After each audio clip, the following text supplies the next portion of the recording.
প্রিয় ভিউয়ার্স, শখের রাজা কামারের পক্ষ থেকে দেশে বিদেশে কাছে এবং দূরে থেকে যে সকল ভাই বোন বন্ধুরা আমার চ্যানেলের সাথে যুক্ত আছেন, আমি শখের রাজা কামারের পক্ষ থেকে জিতেন্দ্র বল সকলকে প্রীতি ও শুভেচ্ছা জানিয়ে শুরু করছি আজকের একটি নতুন প্রতিবেদন। আশা করি সকলেই ভালো আছেন, সুস্থ আছেন। যাই হোক প্রিয় ভিউয়ার্স, আজকের মূল বিষয়টা হচ্ছে অর্থ উপার্জন করবেন কামার থেকে, এমন চিন্তা ভাবনা যদি আপনার থাকে তাহলে এই চিন্তা ভাবনা শুরুটা কীভাবে শুরু করবেন এই বিষয় নিয়ে আজকে আলোচনা করব। আজকের আলোচ্য বিষয়টুকু খুবই গুরুত্বপূর্ণ। আমার ভিডিওটুকু না টেনে ধীরে সুস্থে আস্তে আস্তে আমার কথাগুলি মনোযোগ সহকারে শুনেন, অনেকটা উপকারে আসতে পারে। আপনি চাকরি করেন, ব্যবসা করেন বা বেকার থাকেন, যে কোনো কাজেই সংযুক্ত বা সম্পৃক্ত থাকেন না কেন, আপনার যদি অর্থ উপার্জনের জন্য অর্থাৎ আলাদা অর্থ উপার্জনের জন্য যদি কোনো চিন্তা ভাবনা থাকে তাহলে আপনি অবশ্যই কামার সেক্টরে আসতে পারেন।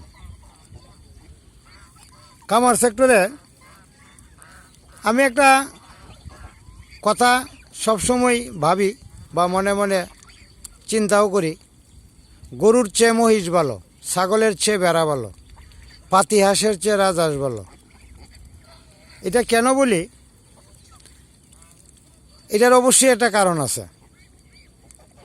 প্রথমত কারণটা হচ্ছে, গরুর যে রোগ ব্যাধি বা অসুখ বিসুখ হয়ে থাকে এর চেয়ে কম রোগ ব্যাধি হয় মহিষের।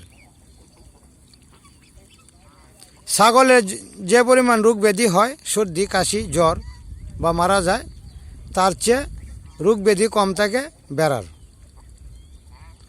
আর পাতি হাঁসের যে পরিমাণ রোগ ব্যাধি থাকে তার চেয়ে কম থাকে রাজহাঁসের। রাজহাঁস কিন্তু আসলেই রোগ প্রতিরোধ ক্ষমতা পাতি হাঁসের চেয়ে অনেক বেশি। কারণ এই হাঁসটা হঠাৎ করে মারা যাবে না, আপনাকে চিকিৎসা করার সময় দিবে, সুযোগ দিবে, এবং রোগ ব্যাধি হওয়ার পূর্বে আপনি তার লক্ষণগুলি চিনতে পারবেন, জানতে পারবেন। পাতি হাঁস কিন্তু সেই সময়টুকু আর দেয় না। রোগ দেখা মাত্রই, কলেরাই হোক, ডাক প্লেই হোক, যে কোনো কারণেই পাতি হাঁস সাময়িক সময়ের জন্যই ছটপট করে আবার মারা যায়। তার মানে আপনাকে চিকিৎসা করার মতো কোনো সুযোগ সুবিধা সে কম সময়ে দিবে। কিন্তু রাজহাঁস কিন্তু অনেক সময় পরিমাণ দেওয়া থাকে। এই যে আমার হাঁসগুলি অনেক দূর পর্যন্ত আছে।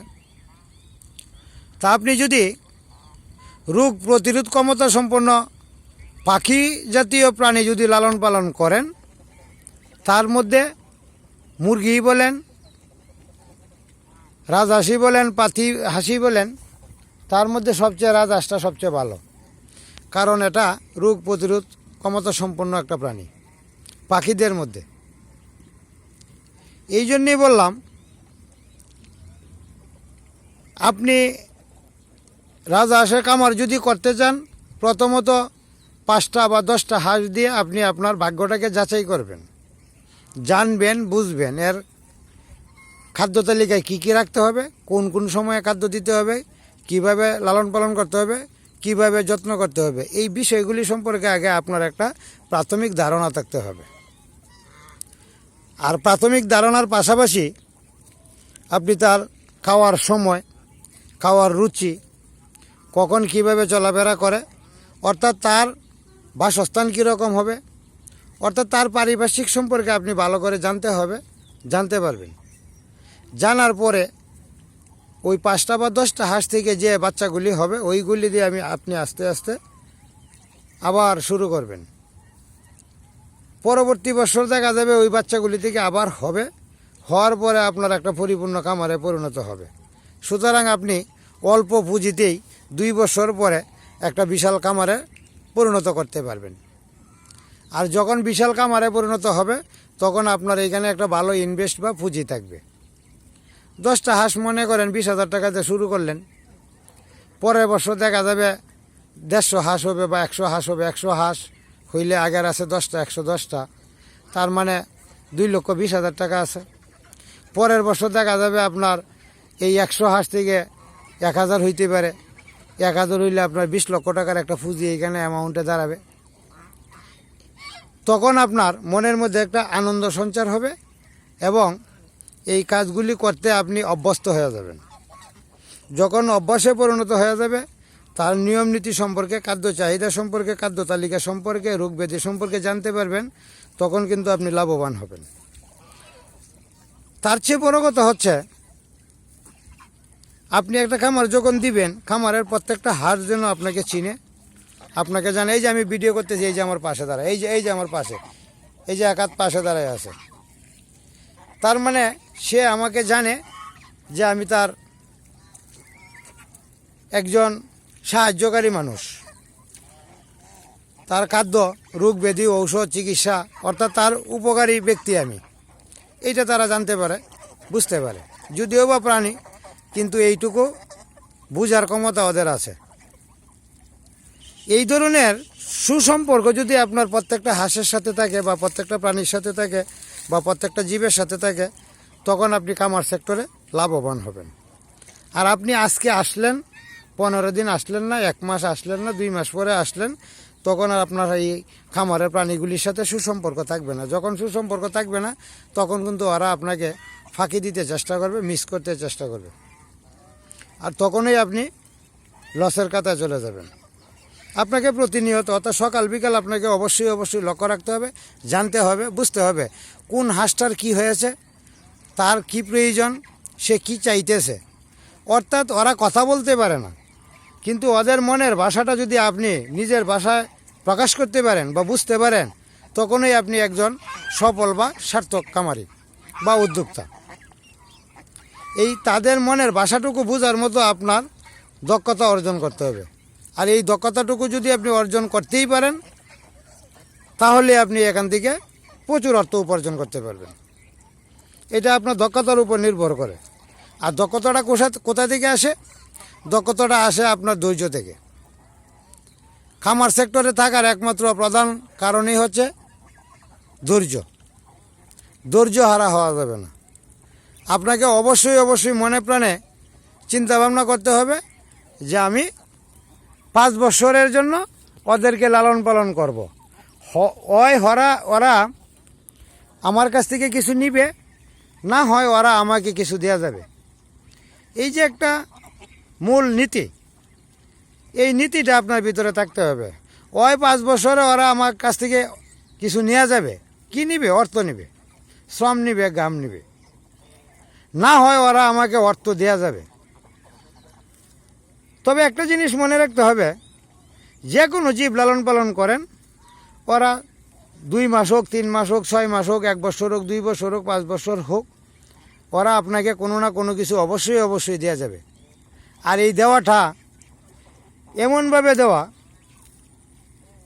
যেমন আমি একটা উদাহরণ দিই, আমার প্রত্যেকটা ভিডিও আপলোড করি, কোনোটা হয় 120 জন ভিউয়ার্স, কোনোটা হয় 130 জন, কোনোটা 200, কোনোটা 700, কোনোটা 2 কিবি, কোনোটা 3 কিবি পর্যন্ত ভিউয়ার্স হয়।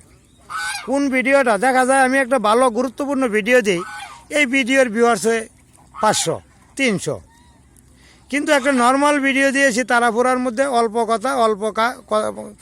কথা ভিডিও শেষ করেছি, এই ভিডিও দেখা গেছে 3 কিবি লুক হয়ে গেছে। তার মানে 3000 লোক এখানে দেখে গেছে ভিউয়ার্স।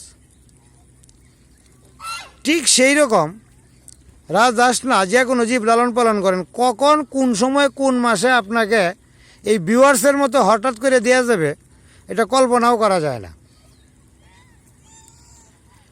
যাই হোক, যারা খামার করতে ইচ্ছুক, তারা এটা আষাঢ় মাসে, শ্রাবণ মাস পড়ছে, এই শ্রাবণ মাসের মধ্যে অথবা ভাদ্র মাসের 15-র মধ্যে আপনি হাঁস ক্রয় করতে পারেন। ক্রয় করে আপনি আপনাদের খামার যাত্রা শুরু করতে পারেন। কারণ আশ্বিন মাসে হাঁসের দাম আরও বেড়ে যাবে। কারণ এই মুহূর্তে সবাই 2টা, 4টা, 5টা কিনে বাচ্চা ফুটানোর পরে আবার বাচ্চা এবং হাঁস 2টাই বিক্রি করে দেয়। তাদেরকে সাময়িক উদ্যোক্তা বলা হয়। একটা হলো সারা বছরের জন্য উদ্যোক্তা, 3 মাসে উদ্যোক্তা, 6 মাসে উদ্যোক্তা, 9 মাসে উদ্যোক্তা। উদ্যোক্তার অনেকটি রূপ বা ক্যাটাগরি আছে, এই ক্যাটাগরি অনুযায়ী উদ্যোক্তা পাওয়া যায়। যে কোনো উদ্যোক্তা যত দিনের জন্যই উদ্যোগ গ্রহণ করেন না কেন বা উদ্যোক্তা হন না কেন, তাদের মূল বা মুখ্য উদ্দেশ্য হচ্ছে অর্থ উপার্জন করা। এই অর্থটা খামার থেকে কিভাবে উপার্জন করা যায়, এর জন্যই খামার করা বা হাঁস বা মুরগি বা কোনো জীবজন্তু লালন পালন করা। তা আপনি কিভাবে অল্প সময়ের মধ্যে অর্থ উপার্জন করতে পারবেন বা বেশি সময়ের জন্য পরিকল্পনা করবেন, এটা সম্পূর্ণ আপনার মতামতের উপর এবং আপনার পরিবেশের উপর নির্ভর করবে। আপনি কিভাবে করবেন এটা পরিকল্পনা সম্পূর্ণ আপনার, এতে করে অন্য কারো কোনো হাত নাই। তবে খামার থেকে অর্থ উপার্জন করা এটা কিন্তু আলাদা একটা বৈশিষ্ট্য থাকতে হবে আপনার। যে বৈশিষ্ট্যটুকু কেমন? প্রথমত বৈশিষ্ট্যটুকু হচ্ছে ধৈর্য। দ্বিতীয়ত আপনার প্রচুর অর্থ আছে, অর্থ হইলেই আপনার খামার সেক্টরে লাভ করতে পারবেন না, ইনকাম করতে পারবেন না। খামার সেক্টরে লাভ বা ইনকাম যদি করেন তাহলে অবশ্যই আপনার কিছু কলা কৌশল অবলম্বন করতে হবে। এই কলা কৌশল সম্পর্কে যদি আপনার পরিপূর্ণ ধ্যান বা ধারণা থাকে তাহলে আপনি খামার সেক্টরে আসতে পারেন, আপনি লাভবান হবেন। আর আপনি খামার কোনো দিন করেন নাই, জীবজন্তু লালন পালন করেন নাই, জীবজন্তুর প্রতি আপনার ভালোবাসা নাই, তাহলে আপনি খামার সেক্টরে না আসাটাই সবচেয়ে উত্তম হবে।